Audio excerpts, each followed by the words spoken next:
নাজিল করলেন, সুলাইমান পয়গম্বরকে ওহীর মাধ্যমে জানায় দিলেন, ও পয়গম্বর সুলাইমান, যাও যাও ওই নদীর কিনারায় যাও, সমুদ্রের কিনারায় যাও, আমি আল্লাহ তাআলার নতুন একটা কুদরত দেখিয়ে আইসা। আল্লাহ রাব্বুল আলামিন সুলাইমান পয়গম্বরকে যখন ওহীর মাধ্যমে জানায় দিলেন, আল্লাহ রাব্বুল আলামিন সুলাইমান পয়গম্বরকে জানায় দিলেন, যাও আমার নতুন কুদরত দেখাইছো। সুলাইমান পয়গম্বর তার খাদেম আসেমকে নিয়ে চলে গেলেন নদীর কিনারায় আল্লাহ তাআলার নতুন কুদরত দেখার জন্য। আল্লাহ রাব্বুল আলামিন কি নতুন কুদরত দেখাইবেন, এইটা দেখার জন্য সুলাইমান পয়গম্বর নদীর কিনারায় চলে গেলেন। যাওয়ার পরে দেখেন আল্লাহ তাআলা তো বলল নতুন কুদরত, না না না, চতুর্দিকে তাকায় দেখি কোন নতুন আল্লাহ তাআলার কুদরত নাই, যা দেখা যায় তাই তো দেখতেছি, কোন কুদরত দেখা যায় না, নতুন কোন কুদরত দেখা যায় না। সুলাইমান পয়গম্বর আল্লাহকে ডাকতে বললেন, আল্লাহ নতুন কোন কুদরত আমি দেখতে পাই না রে মাওলা। সুলাইমান পয়গম্বর যখন আল্লাহকে বললেন, আল্লাহ ডাকতে বললেন, সুলাইমান যাও যাও নদীর ভিতরে যাও, আমার যদি নতুন কোন কুদরত দেখতে চাও ওই নদীর ভিতরে গেলেই দেখতে পাইবা। সুলাইমান পয়গম্বর তার খাদেম আসেমকে ডাকতে বললেন, আসেম যাও যাও আল্লাহ তাআলা কি কুদরত দেখাইবেন, নদীর ভিতরে গিয়ে দেখে আইসো। সুলাইমান পয়গম্বরের গোলাম খাদেম চলে গেলেন নদীর ভিতরে, আর নদীর ভিতরে গিয়ে দেখেন আল্লাহ তাআলার কি কুদরত। পানির ভিতরে চার দেওয়াল একটি ঘর, ঘরটা কিন্তু খালি নয়, ওই ঘরের ভিতরে সুদর্শন একজন যুবক দেখা যায়, চতুর্দিকে দরওয়াজা খোলা, কোনো পানি প্রবেশ করে না। সুবহানাল্লাহ, কার কুদরত? আল্লাহ তাআলার কুদরত। ওই খাদেম ফিরে এসে যখন সুলাইমান পয়গম্বরকে বলল, হ্যাঁ আল্লাহ তাআলা একটা নতুন কুদরত, এই ঘটনা। সুলাইমান পয়গম্বর এবার নিজ চোখে দেখার জন্য চলে গেলেন পানির ভিতরে, সমুদ্রের ভিতরে। সুলাইমান পয়গম্বর নিজের চোখে দর্শন করার জন্য চলে গেলেন নদীর ভিতরে। সুলাইমান পয়গম্বর যখন নদীর ভিতরে গেলেন, যাওয়ার পরে দেখে পানির ভিতরে চার দেওয়ালের একটা ঘর, চতুর্দিকে দরওয়াজা খোলা, একটা ফুট পানিও ঘরের ভিতরে ঢোকে না। ভিতরে একটা সুদর্শন একটা যুবক আল্লাহ তাআলার তাসবিহ পড়তেছেন, জিকির আজকার করতেছেন। আল্লাহ তাআলার যে কি কুদরত, বাবা মার খেদমত করলে, বাবা মাকে দেখে আল্লাহ তাআলা আপনাকে আমাকে কি দিতে পারে একটু বুঝায় দেন রে বাবা। আল্লাহ রাব্বুল আলামিন বড় নিয়ামত দিয়েছেন, নিয়ামতের শুকরিয়া আদায় করেন।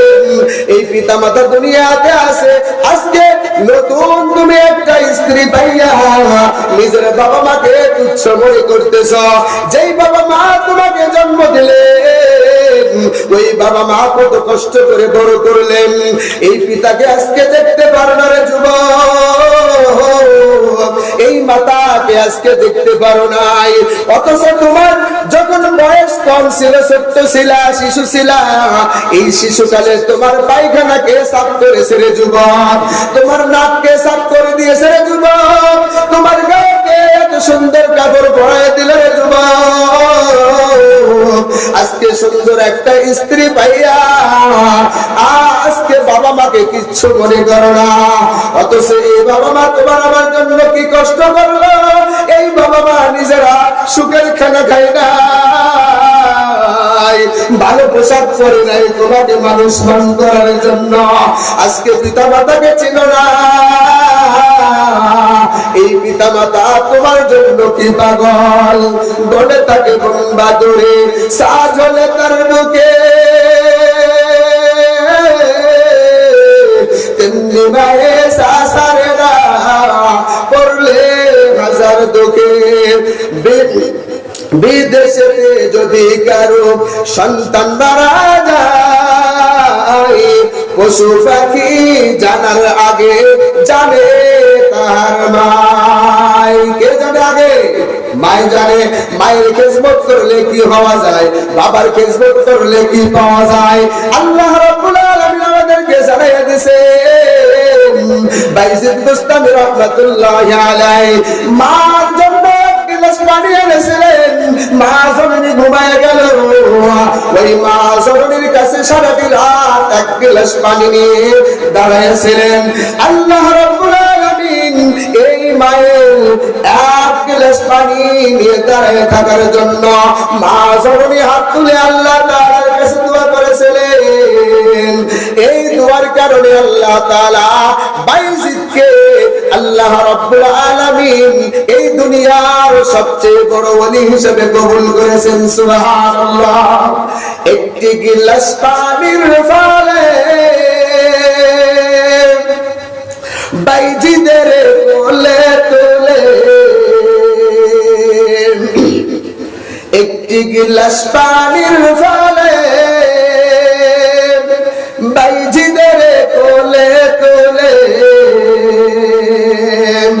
হাত তুলে মা বলে বাইজিদকে ওলি বানাও, মায়ের দোয়া লাও হে মুমিন মায়ের দোয়া লাও, মায়ের দোয়া লাও হে মুমিন মায়ের দোয়া লাও। বিপদে পড়বে না তুমি যখন যেখানে যাও, বিপদে পড়বে না তুমি যখন যেখানে যাও, মায়ের দোয়া লাও হে মুমিন মায়ের দোয়া লাও। যার কারণে বাইজিদেরই নাম ছড়িয়েছে বিশ্বভুবন, যার কারণে বাইজিদেরই নাম ছড়িয়েছে বিশ্বভুবন। ছোট্ট শিশু বাইজিদেরই মতো সবাই হও, ছোট্ট শিশু বাইজিদেরই মতো সবাই হও, মায়ের দোয়া লাও হে মুমিন মায়ের দোয়া লাও, মায়ের দোয়া লাও হে মুমিন মায়ের দোয়া লাও। নিজে নিজে মনে করো টাকায় আমি হইলাম বড়, নিজে নিজে মনে করো টাকায় আমি হইলাম বড়, যার কারণে মৃত্যু মুখে বেঈমান হয়ে যাও, যার কারণে মৃত্যু মুখে বেঈমান হয়ে যাও।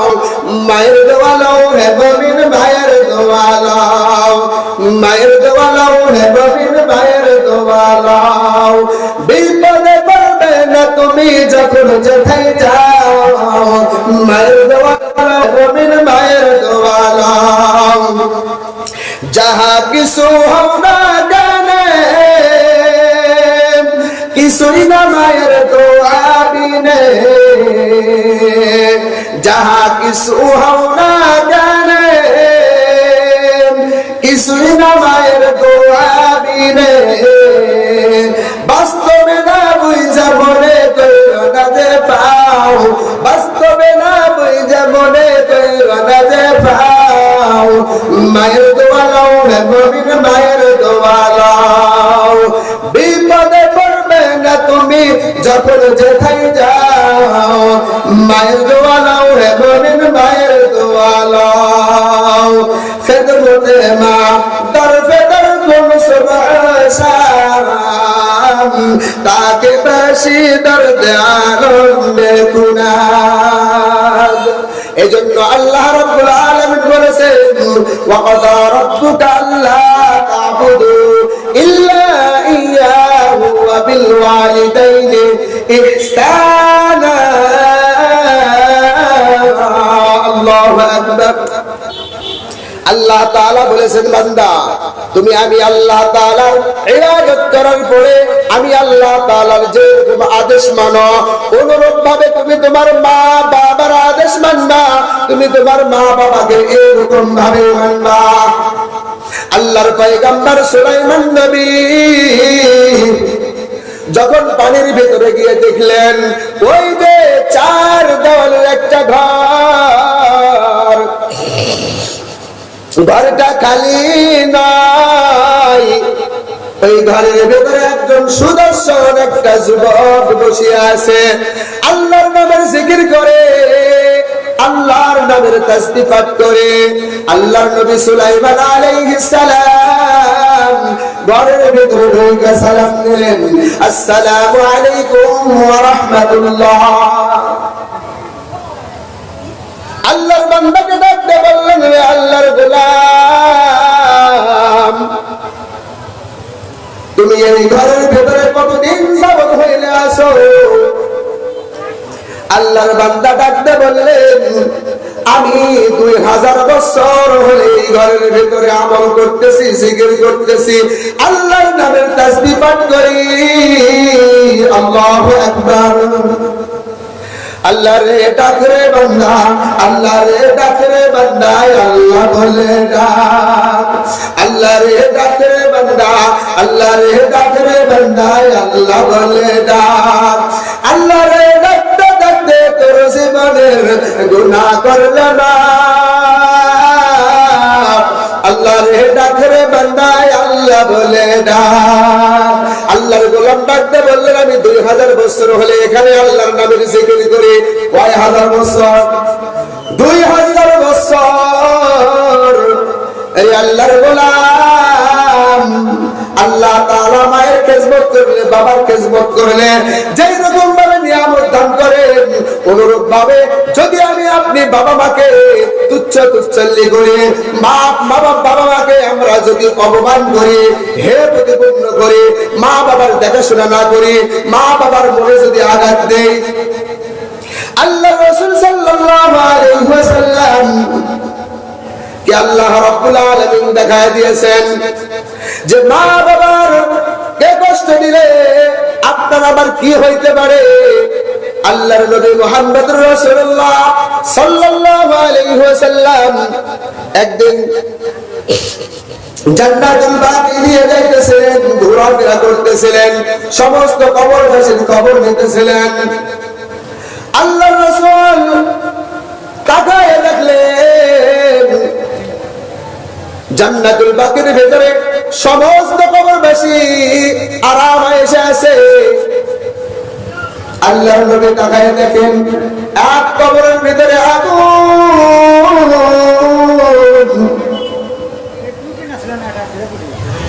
আল্লাহর রাসূল ডাকতে বললেন, আমার সাহাবায়ে কেরাম, খবর নাও, খবর নাও। আল্লাহ তাআলা আমাকে জানাইয়া দিয়েছেন এই কবরে আগুন হওয়ার কারণ কি। সমস্ত কবরবাসী সুখের ভিতরে আছে, আরাম আয়েশের ভিতরে আছে, কিন্তু এই কবরবাসীর কবরের ভিতরে কি জন্য আগুন জ্বলতেছে আল্লাহ রাব্বুল আলামিন ওহী নাযিল করে জানাইয়া দিয়েছেন। আল্লাহ তাআলা তাকে জানাইয়া দিলেন যে তার মা বদদুয়ার কারণে আল্লাহ রাব্বুল আলামিন তার কবরে আগুন জ্বালাইতেছেন। নাউযুবিল্লাহ। আল্লাহর রাসূল সাহাবায়ে কিরামকে ডাকতে বললেন, ও আমার সাহাবায়ে কিরাম, যাও যাও, এই কবরবাসীর মা বেঁচে আসেনি, বেঁচে আসেনি, দুনিয়ার ভিতরে আসেনি, একটু খবর নাও। সাহাবায়ে কিরাম খবর নিয়ে দেখে, হ্যাঁ তার মা দুনিয়াতে জীবিত আছে। মাকে ডাক দিয়ে নিয়ে আসলেন রাসূল আরবি সাল্লাল্লাহু আলাইহি ওয়াসাল্লামের কাছে। আল্লাহর রাসূলের কাছে নিয়ে আসার পরে আল্লাহর রাসূল ডাকতে বললেন, মা, আপনার সন্তানের কবরের ভিতরে আগুন। আপনি আপনার সন্তানের ঘটনা জানেন, আপনার সঙ্গে কি বেদবি করছে, কি কারণে তার কবরে আগুন জ্বলতেছে। আল্লাহর নবী যখন মাকে জিজ্ঞাসা করলেন মা কারণ কি, মা ডাকতে বললেন ইয়া রাসূলুল্লাহ পুরোনো ব্যথা আমাকে আর মনে করে দিবেন না, আমি সহ্য করতে পারি না। বারবার রাসূল বললেন মা আমাদেরকে বলেন আপনার সন্তানের কবরে আগুন জ্বলে, আগুন। আল্লাহ রাসূল বারবার বলেন, মা বলেন না ইয়া রাসূলুল্লাহ আমি আমার সন্তানকে মাফ করতে পারবো না। আল্লাহ রাসূল বলেন আপনার সন্তানের কবরে আগুন জ্বলে, আপনি মাফ করে দেন, আপনার সন্তান ভালো থাকবে। মা বলে না আমি মাফ করতে পারবো না। শেষ পর্যন্ত আল্লাহ রাব্বুল আলামিনের কাছে কান্না জড়িত আল্লাহ অন্তর নিয়ে আল্লাহ রাব্বুল আলামিনের কাছে আল্লাহর হাবিব দোয়া করলেন, আয় আল্লাহ তাআলা আপনার গোলামের আপনার বান্দার মা তাকে তো মাফ করতে চাই না, আল্লাহ এই কবরের আযাবটা তার মায়ের চোখে ধরাইয়া দেন, তার মা যেন কবরের আগুন দেখতে পায়। আল্লাহ রাব্বুল আলামিনের কাছে দোয়া করে দেরি আল্লাহ তাআলা ফলাফল তার মায়ের চোখে ধরাইয়া দিয়েছেন। সুবহানাল্লাহ। মা জননী দেখতেছেন তার সন্তানের কবরে আগুন। মা জননী বলেছিলেন ইয়া রাসূলুল্লাহ আমি আমার সন্তানকে এই জন্য বদদোয়া করেছিলাম, এই জন্য তার কবরে আগুন জ্বলতেছে। আমার সন্তানকে আমি একদিন আদেশ করেছিলাম ওই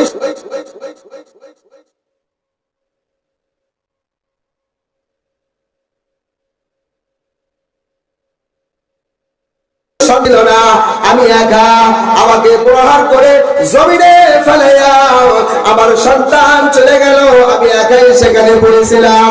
আমি আল্লাহ তাআলার কাছে দুই হাত তুলে বলেছিলাম আল্লাহ আজকে আমার সন্তান যে এরকম ভাবে দুনিয়ার বুকে আমাকে প্রহার করে রক্তারক্তি করে আমাকে জমিনে ফেলাইয়া একা ফেলাইয়া চলে গেল, মাওলা দুনিয়াতে আমার সন্তানকে আযাব দিয়েন না, আমি সহ্য করতে পারবো না। আমার সন্তানকে আপনি পরকালে শাস্তি দিয়ে আমি মা এই বদদোয়া করেছিলাম। আল্লাহ রাব্বুল আলামিন এই বদদোয়া মনে হয় আল্লাহ কবুল করে নিয়েছেন, এই জন্য আমার সন্তানের কবরে আগুন। এই জন্য আগুন। মার বদদোয়ায় কি না হইতে পারে, মা বাবার দোয়ায় কি না হতে পারে, বন্দুকের গুলি মিস হইতে পারে, কিন্তু আল্লাহ রাব্বুল আলামিন মা বাবার দোয়া বদদোয়া ফিরে দেয় না। সুলাইমান পয়গম্বর ডাকতে বললেন আল্লাহর গোলাম আপনার এই রকম হওয়ার কারণ কি? এরকম একটা ঘর আল্লাহ আপনাকে দিলেন, এই যে 2000 বছর হায়াত পাইলেন, এইরকম ভাবে আল্লাহ তাআলা ইবাদত করতেছেন, এই সুযোগ কিভাবে পাইলেন? আল্লাহর বান্দা ডাকতে বললেন যে আল্লাহ রাব্বুল আলামিন আমাকে দুইটা দোয়ার কারণে আল্লাহ রাব্বুল আলামিন আমাকে নিয়ামত দান করেছেন। সুবহানাল্লাহ। কয়টি কারণে? দুইটি দোয়া। বলে কি দোয়া? বলে যখন আমার পিতা দুনিয়াতে বেঁচে ছিল আমি আমার পিতার খেদমত করেছিলাম, আমার পিতা বৃদ্ধ হয়ে গিয়েছিল, আমি সন্তান হয়ে আমি তার পিতার খেদমত করেছিলাম। খেদমত করার কারণে, সেবা করার কারণে আমার বাবা আমাকে দোয়া করেছিলেন আল্লাহ আমার সন্তানকে দীর্ঘ হায়াত দান করেন, আল্লাহ আমার সন্তানকে আপনি এমন একটি জায়গা দিয়ে দেন যে জায়গায় আল্লাহ তোমার ইবাদত করবে, একটা নিরালায় একটা জায়গা তৈরি করে দেন। বলে আমার বাবা দুনিয়া থেকে চলে গেছেন, দোয়া করার পরে এরপরে আমার মা বিদ্যা হয়ে গেল, আমার মা জননীর খেদমত করলাম, আমার মা জননীর খেদমত যখন করলাম আমার মা দুনিয়া থেকে চলে যাওয়ার আগে আমার জন্য দোয়া করেছিলেন আল্লাহ আমার সন্তানের নেক হায়াত দান করেন, হাজার হাজার বছর আমার সন্তানকে আল্লাহ হায়াত দান করেন। এই দোয়া মা জননী করে চলে গেছেন। সুবহানাল্লাহ। বলে আমাকে আল্লাহ তাআলা মনে হয় এই দুইটা দোয়ার কারণে, এই দুইটা জিনিস আল্লাহ রাব্বুল আলামিন আমাকে দান করেছেন। সুবহানাল্লাহ। এজন্য পিতা মাতার যদি আমি আপনি খেদমত করি, যদি পিতা মাতার দেখাশোনা করি, তো আল্লাহ রাব্বুল আলামিন আপনাকে আমাকে দুনিয়া এবং আখিরাতে দুনো জাহানে আল্লাহ তাআলা